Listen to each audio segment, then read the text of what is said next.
मोदी सरकार में north east के लिए क्या क्या काम हुआ, अब हम आपको ये दिखाने जा रहे हैं। जो हीरा फॉर्मूला है वो डिकोड करने की हम कोशिश करते हैं ऐसे वक्त में जब हम देखते हैं कि नॉर्थ ईस्ट में हिंसा हो रही है। मणिपुर पिछले 2.5-3 महीने से जल रहा है। वजह क्या है जानने की कोशिश करते हैं, क्योंकि मोदी सरकार में नॉर्थ ईस्ट में तमाम प्रोजेक्ट्स कैसे आगे बढ़ाए गए, हीरा फॉर्मूले पर कैसे काम हुआ, ये देखिए। H = highway, I = inland waterways, R railway, A Airways, यानी इन सारी दिशाओं में काम हुआ है। मोदी सरकार में नॉर्थ ईस्ट में क्या क्या हुआ? सड़क 2700 किलोमीटर बनी।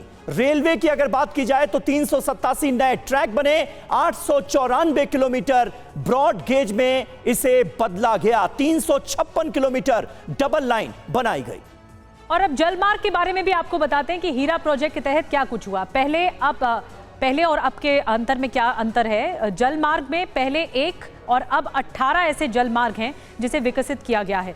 एयरपोर्ट्स को लेकर जो जानकारी मिल रही है, नॉर्थ ईस्ट पर जो काम किया है सरकार ने, पहले 7 और अब 16, ये आंकड़ा बता रहा है कि कितना विकसित हो रहा है नॉर्थ ईस्ट। 5 राज्यों की राजधानी एयरवेज से जुड़ी है, ये भी इसके तहत हुआ है। इस हीरा प्रोजेक्ट के तहत एयरपोर्ट्स पर कितना काम हुआ है? पूर्वोत्तर से हर हफ्ते 1817 उड़ानें संचालित की जा रही हैं।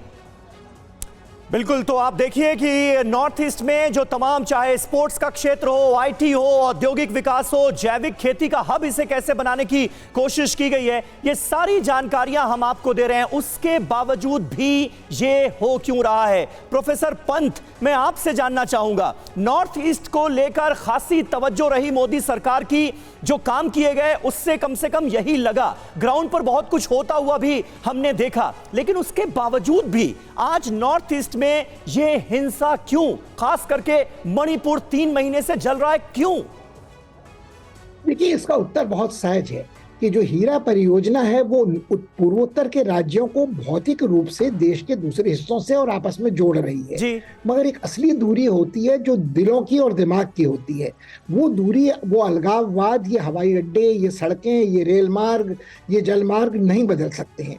जो हुआ है, ये सारी परियोजनाएं वहां लागू हुई हैं, निश्चित रूप से उन्होंने विकास की गति को तेज किया है, मगर इसका लाभ क्या आम आदमी को मिला है या एक संप्रदाय विशेष को मिला है, एक दल के राजनीतिक दल के मुखियाओं को मिला है?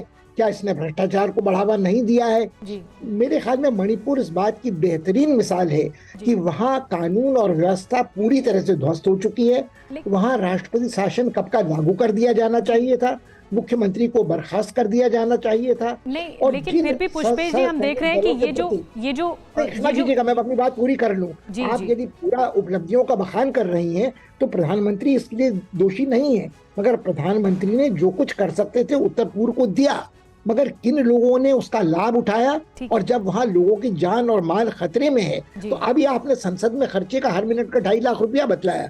पिछले 3 महीनों से जो जान और माल की क्षति और अर्थव्यवस्था को नष्ट और तबाह किया गया है मणिपुर में और संलग्न राज्यों में, उनकी कीमत का आंकड़ा भी तो बताइए ना। उनकी कीमत कल कहां तक पहुंची है? यही चीजें धरातल पर आनी चाहिए और यही चीजें पैरेलल आनी चाहिए। जो आंकड़े हीरा प्रोजेक्ट के जरिए सामने आए, क्या वो उसकी बात संसद में इस बात की बात होगी या चर्चा होगी